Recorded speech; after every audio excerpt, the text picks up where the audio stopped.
অভাব নেই, রোজার মাসটা বেমালা অভাব করছে, কিন্তু মাছ তো না নাই, সাগরও পায় না।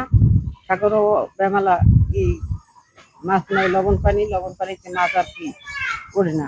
জালের ক্ষতি হইলে গিয়ে জাল কুটো সাপুডো এবার নদীতে রেখে দিচ্ছি, কারণ এই নদীতেও কোনো মাছ নাই।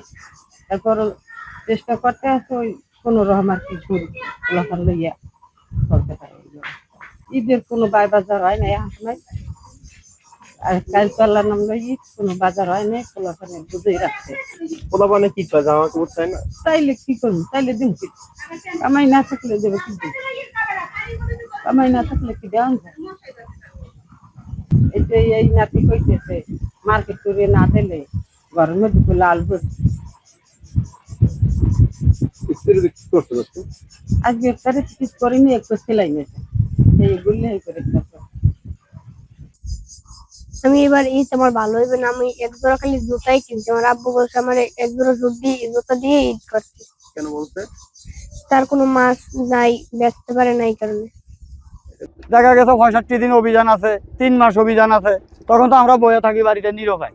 তখন আর কি ধরে খাইব? ওই কেউতনে ঋণ করি, ঋণ করে ঋণ না দিতে পারলে ঋণ আলার টাকা লাগবে, তখন আবার কিস্তি নেই, কিস্তি নিয়ে আবার ঋণ দেই।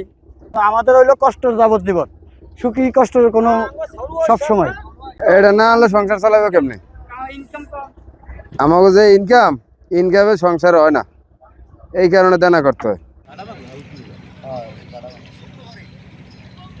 আমি ধরছি কিন্তু কই বুঝি